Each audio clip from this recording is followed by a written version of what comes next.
Welcome to Hellas Football, episode 5, a bit of an ethnic ill mother special. Straight after the match, we thought we'd do a quick one here. Greg, how are you?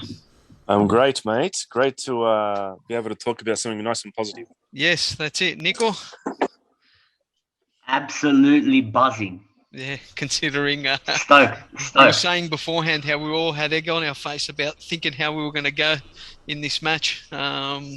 The But beauty of football. that's it, eh? And Michael, how are you? I'm good, man. Couldn't have asked for a better result. And to top that off, Maria Sakkari in the semi-finals of the US Open. So, Yes, double whammy yeah, there. And it's a nice sunny day, yeah. even though we can't do anything. Yes. Unfortunately it's too early in the morning for Steve. I've put the message out for him, so hopefully he sees it and he jumps on. And it's a bit too late for Antoni as well. So it's just the four Greek Aussies here. All right, boys, 2-1. How do we start, Greg? I'll start by saying I was quite disappointed in the lineup that I saw. I mean, I thought there'd be a bit more change in that, but it is what it is. A bit of a slow start at the start of the game. Then we started to get in there. Vlaco Dimos saved us in the first half. Yep. So that was a little bit lucky there. I've got another great chance that we should have scored. But come the 60th minute in that last half hour, the team, we changed. We grabbed some confidence. We took it to Sweden. We got a couple of goals. And went on from there. It was a totally different team. You could see the confidence and what that did to the team. Of course, we conceded and we went through the typical Nikki heart attack stuff at the end, but we were able to hold on and we lived to fight another day. Yeah, and that's right. And I'll go to Nico as well because again, you were doing all the live tweets. The lineup when you first saw it, and you're thinking, okay, well, here we go. Pretty much the same lineup that he used in the last couple of matches as well. Same players. If you look at it from afar, it's just a defensive team. Almost identical, as you said, by a couple of really minor changes. I woke up seeing all the messages, like not only Michael, but everyone else, and it was like a meltdown. Yeah. I thought, oh no, he hasn't picked the same lineup. Here we go again. I wrote, he's taking the piss out of us. Well, it did look like it, eh? It just when you thought, yeah. Anyway, But it's what we said a couple of days ago. It's all about mentality, the key word. that's right. That's right. And now, Michael, looking at that lineup and seeing how we, like after the jittery start that we had, then we started taking them on.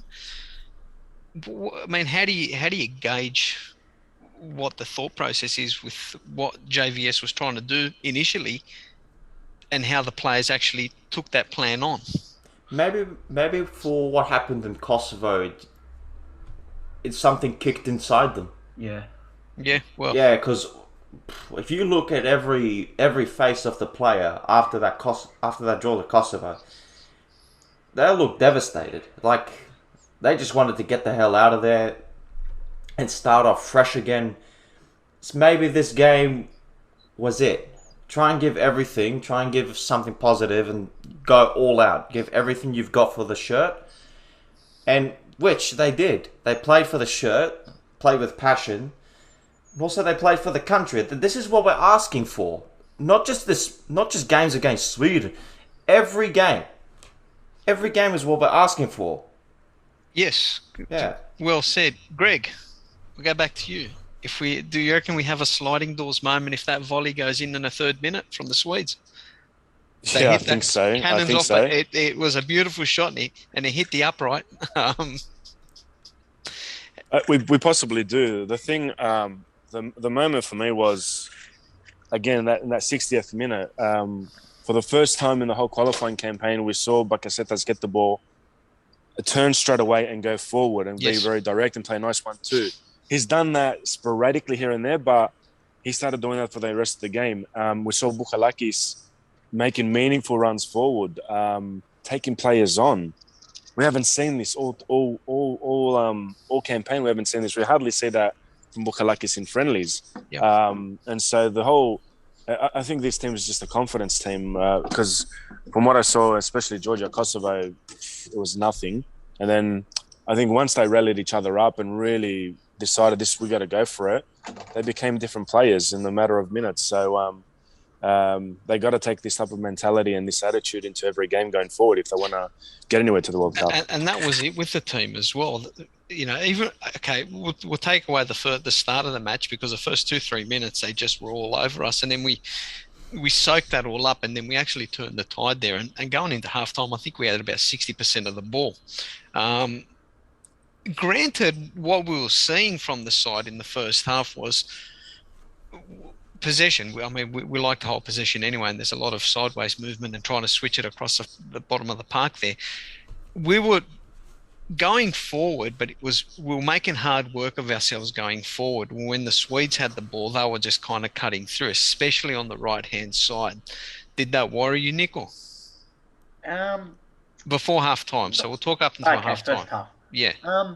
Look, if we're going to... Overall, probably a little bit, yes. But we also had our moments as well going forward in that half.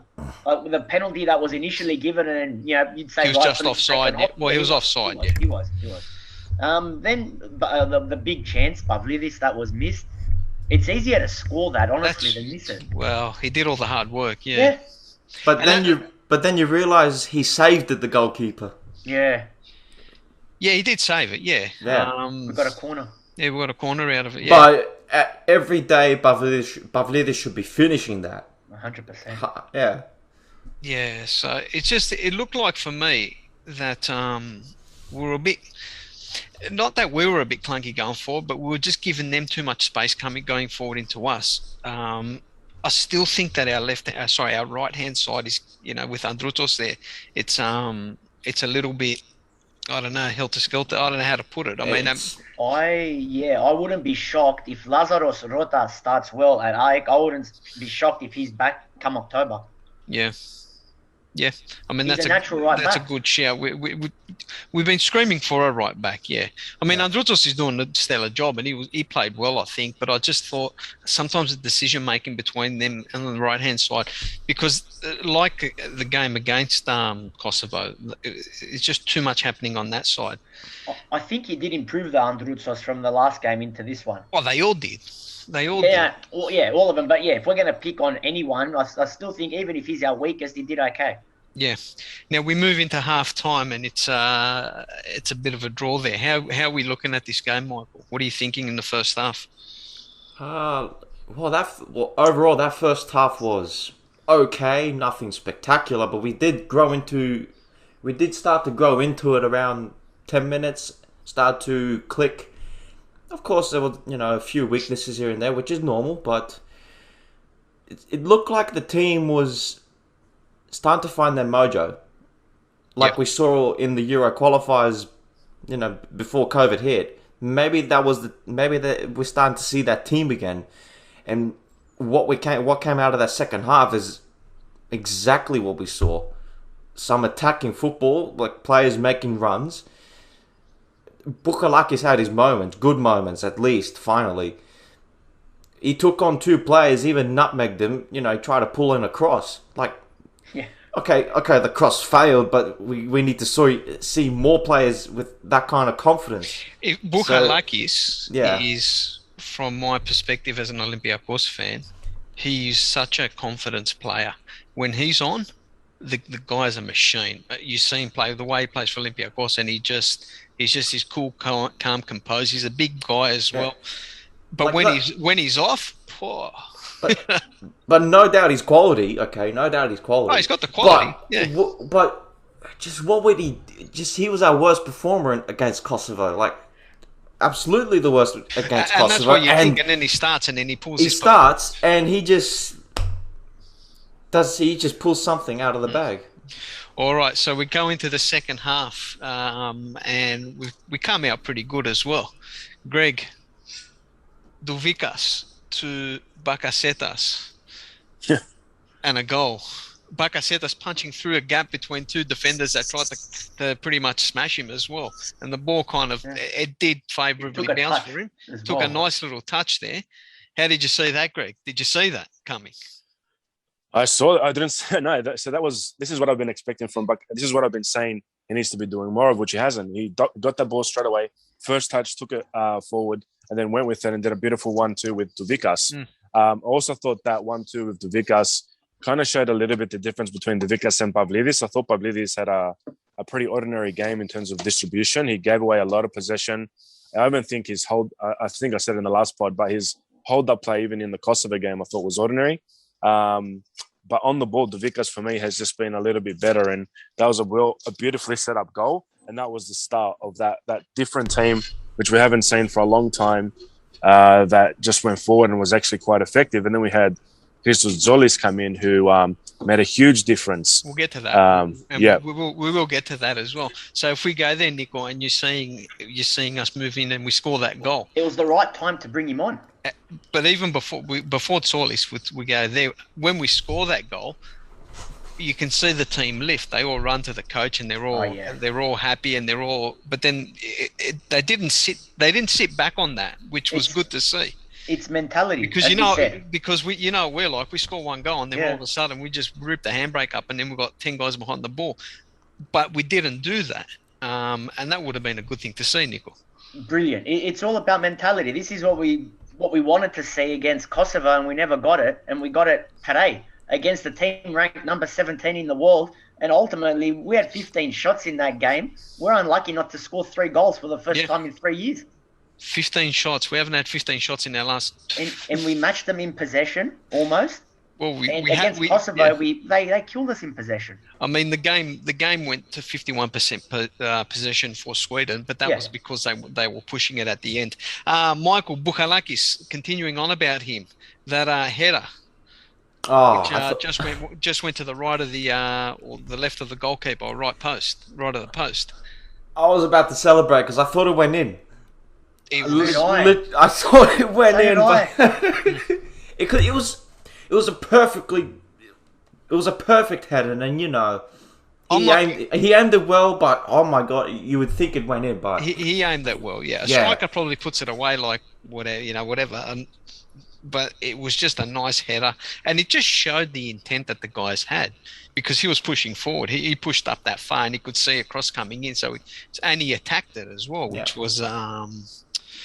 was good there. But I think just afterwards there, if you guys think now, I hope I'm not getting my times wrong in that game. What's his name? Klaassen. The one off the post. The one off the post where he kind of just rolled it, and everyone just stood, and it just hit the post, and then it got cleared out there. No. Then Mavropanos nearly put it back in the back of the net. Mavropanos went to kick it out. Yeah, he kicked it out, but it was kind of like Mavropanos knew much about it. No, they all kind of saw that was that period there where it kind of we're like, oh Jesus, what's going to happen here? But then we go, Greg, and I'll come to you because you said it before. Then we finally make a substitution that made sense, and we brought on Zolis. Yeah. What a difference that kid made. An attacking player that had confidence in himself and had confidence in holding the ball up and distributing and making runs. Makes all the difference in the world, and that's partly why I was really nervous at the start of the game when we only had really 3 attacking-minded players, and I'd probably add Tsimikas into that because his runs forward are amazing.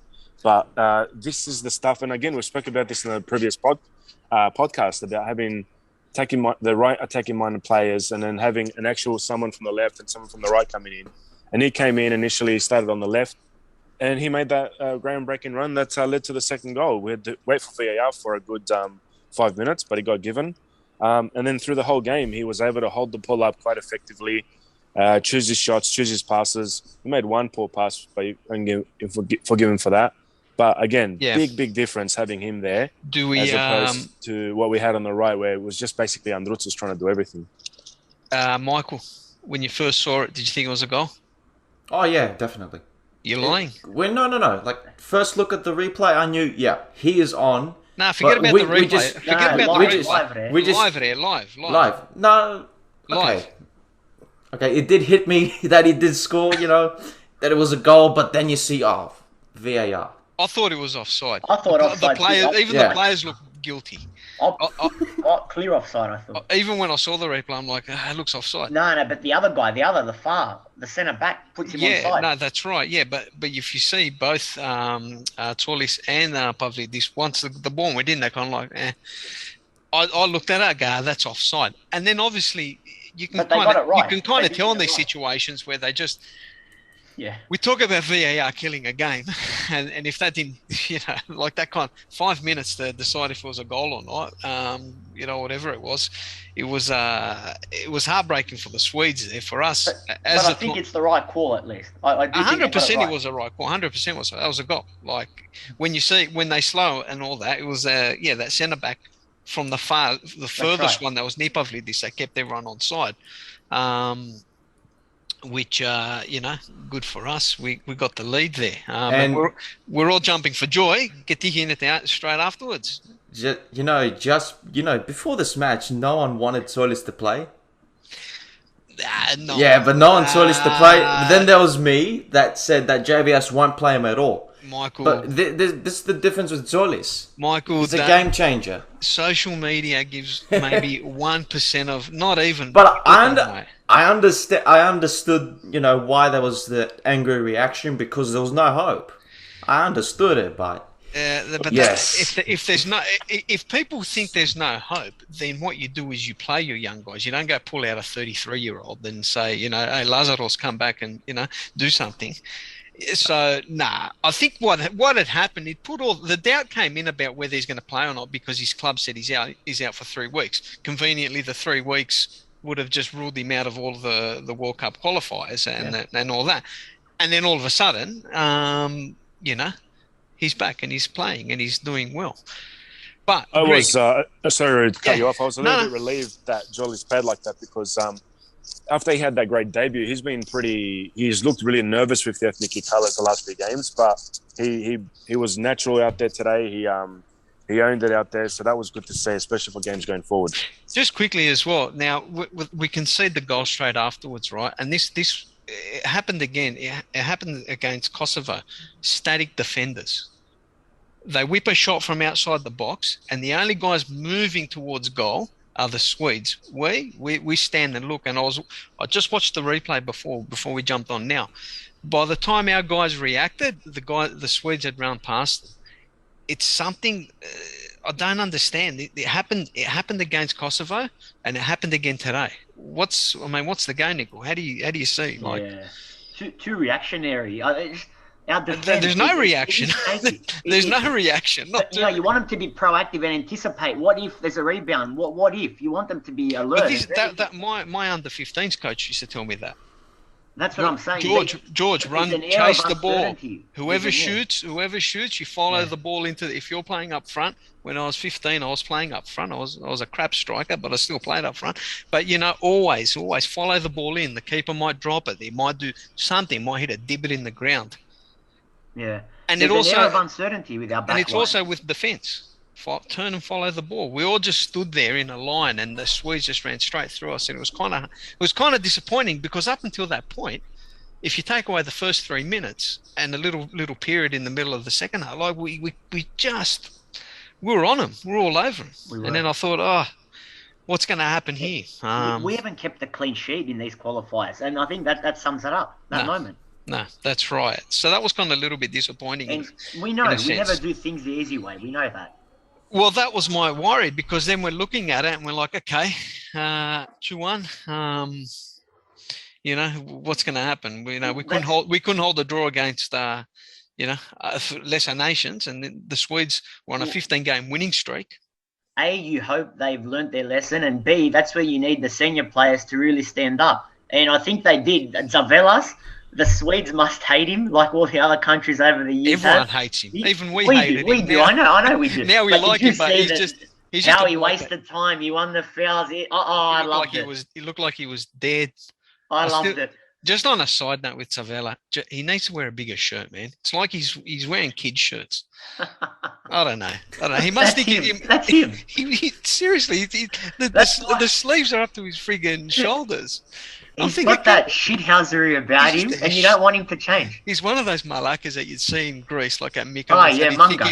Yeah, he'd think he's a manga. Exactly, yeah. You can guarantee that's what he think he is. Anyway, going back to the game, right at the end, also, boys. Bakasetas as well stood up at the end. He almost got a second. We'll talk about that at the end. We push, and then we're breaking through, and we're thinking, okay, we're not even sitting on this now. Even after the goal, we were still pushing forward. Vrusai, that chip. He should have scored. What was he thinking? Slam it in. Slam He's it trying to cross it. in. I think he's trying to cross it. Nah, he tried to chip it over the curve. He wanted to lob that ball into the net. I could see what he was doing, but it was just rubbish. Like, slam This it is in. where this is where I really wish at times we'd just take a bloody shot, just smash it in the back of the net. Yeah. We're so passive at times, and that's what annoys me. So, I mean, I saw that and I thought, we got to make it. We got to get the third goal here at the time. And, yeah. Or even the commentator was saying everyone's lining up. And then it fell back to Bakasetas, and then he lost control. And Zolis had a shot in stoppage time as well. But Bakasetas, at that time, when it fell to him, should have just went bang, smack. Yeah. Doesn't matter. It hits the keeper, goes in, goes out, whatever. Just on that Solis shot, it wasn't just a shot. Do you see where he started his run? I did. I don't know if he scored that. Maybe it'll be undisputed, the greatest goal in Greek history. If he finished it. He's going to be some player. Yeah. He's a pectator. Because he started that run well in our own half, and he took it to the penalty box. He's a honky kid. And again, that's what you need when your attack's the best form of defence when you're in front, and it soaks up the time and pressure, eases the burden on our back line. He's such a honky kid, and because he's still young, he has a go. Like, I really like I like the way he thinks. I like the way he plays. I think just before all that, they had a major chance to equalise. And Zeka, I don't think he knew much about it, but I smacked him in the head. Yeah, just bounced off his head. Yeah. I don't know if Vlachodimos would have saved that just quietly. Well, he's got a little head and still got it. Still nailed him perfectly. All right, so look, we get the points, boys. Bravo to the guys. 2-1, 7 minutes of extra time, which wasn't healthy for anyone's, PC, but. One thing that still I can't figure out, and I'll say for you guys, and I'll go to Greg here, our substitutions or lack of. I don't think we still have an ability to be able to make substitutions to change a game. Now, granted, Torlis came on, but after we got that goal, we only made 2 substitutions all game. I'm just worried that we can't. If it was 1-0 or something, that we still you go back to the game against Kosovo, for instance, same thing, we didn't make the right substitutions. My worry is that we're not making tactical substitutions that can come in and actually change a formation or change the play and go, okay, we're gonna do this or we're gonna do that. I mean, am I thinking too much about that, Greg? Look, for me, the first change in against Kosovo, and I might be in a minority, but for me it made sense. In that Mandalos came on and a striker came off because for me, Pavlidis and Luvikas in the Kosovo game, they were spectators, especially in that second half. But he relies a lot on just the same players, and I guess that's what I'm trying to say. That's where he needs to start using more players, especially in friendlies. For me, Vrusai doesn't really do much, and I know he came on and he should have had a goal, but I don't see why people like Limnios and Kajiovanis who were in the squad weren't given a chance and Vrusai was, or why someone like Salikas wasn't given a good chance at right back, just to give us more options in the future when we are in these situations again, to be able to expand a bit more. Limnios and Kajiovanis should have played against Switzerland, so we knew what they were about. Yes, 100%. In terms of what George was saying before, I might play a little bit of devil's advocate here, is that we were missing a lot of players. Some of these guys that started today, next month in the games that matter, we live to see another day. These guys are going to be the subs that come on. Maybe. Well, there's going to be Masuras. Yeah. Throw Masuras in the mix. Throw Pelkas in the mix. Yakumakis, if he starts off like a house on fire at Celtic. Yeah. Look, I don't know. I was just my thought is always that, okay, we've got the Torley substitution, right? But I'm thinking to myself sometimes we need to change. If we need to change to adapt or to change the style because it's not working for us, I haven't seen it from us. Now, like you're saying, that some players are missing and all that. But even this game was crying for a kid like Alexandropoulos to come on. Wasn't even on the bench. Yeah, well, odd. He wasn't on the bench? I don't think he was. Wasn't he? Anyway, look, it is. We got the win. Even if he was, like, you expect him to play against Switzerland at least some minutes. Alexandropoulos was no, he wasn't on the bench. That's what I thought. No, interesting. Baffling. Michael, JVS lives to see another day. Yeah. Post-match, he was a bit critical. Now, I haven't been able to watch the post-match conference, but it was a bit critical of Greek football. Yeah, he pretty much hit the nail on the head. He spot on with what he said with the current state of Greek football. So yeah. I've managed to grab his first set of statements, if I can bring it up. Let's see, I did it on the document. Here it is.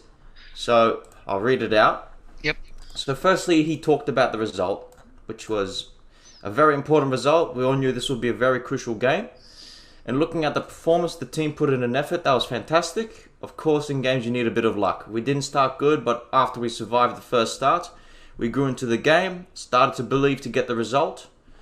And overall, we deserved the win with the way we played, with the fighting spirit, and also the difficulties in the past few days. But not only the past few days, it's in general not easy. Everyone expects a lot from the national team, especially the fans and the journalists. But being realistic, this is where we get into the Greek football part. Yep. Being realistic, it's 5 big teams in the Super League, and we have to pick maybe 8 players from those teams. There's 2 teams still in Europe, one in the Europa, one in the Conference League. The others are not in Europe. So if we look at that, then I think it's a fantastic effort what they've put in. It's not like 2004, where you can choose 24 players that are playing in the Greek teams, that are having 3 teams in the Champions League at the time. And there was a lot of quality. And I'm not saying this team doesn't have quality. I'm only saying Greek football structure has to change.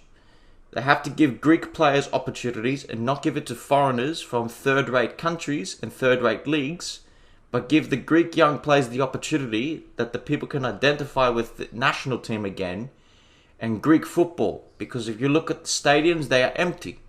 Which is true. They're not a lot. Maybe Olympiacos has full crowds, but all the other teams are struggling. And this is the reason people don't identify anymore. And I think there is something that if you care about the national team, it's something that people have to understand that has to change. Spot on. Greg, that's pretty spot on what he said there. I think it was spot on, and it was great to hear him say that. Yeah.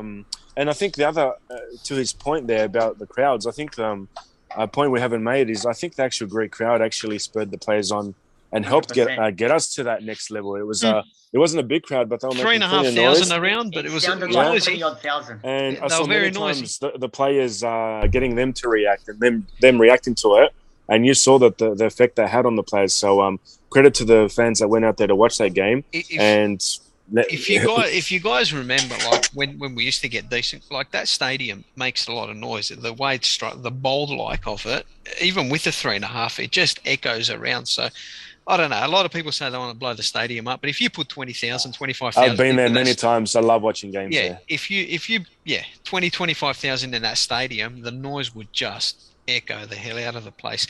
Look, JVS was right. Spain in November, we might get a big crowd for one. JVS was correct with that. We can bag them all we want. We can bag them all we want, but no one can deny what he has said. You can bag a guy, that's right. You can bag a guy, but he's spot on with all of that. As you would have known, Zakorakis quit his job, but that's for another day. Yeah. All right, Nico. Moving forward. Greece, Georgia, Sweden, Greece. Both away matches, sorry. So we play Georgia away on the 10th of October and Sweden away from home on the 13th of October. So too early to tell, but they're, once again, big matches. Yeah. If we look at the table, Spain are on 13 points. Sweden are second on 9 points. Greece are on 6, Kosovo 4, Georgia 1. Spain have already secured qualification. We need to beat Georgia. Yeah. It goes without saying. Which Georgia have problems with their national team. They've collapsed. Yes. They have if we don't take advantage of that, then we're stupid. If anyone can build someone up, it's us. Look, Georgia is a must, and then Sweden return leg. They're going to want blood. They're going to want blood, but a point minimum there. Yeah, minimum. A loss, then we're gone. That's right, yeah. Minimum, if not 3. All right. Fellas, we'll leave it at that. It was just a nice little impromptu one to debrief the game. Super League this weekend, and let's hope for a great start to the Greek football season. Greg, Panathinaikos. final thoughts, anyone? Michael. We're still waiting for the Super League 2 to start. Yeah, okay. Well, we'll see. Anyway, guys, look, good speaking, and we'll do it all again in a few days after the first round of Super League. All right. Sounds See good. you later. See you guys. All right. Bye-bye. Yeah.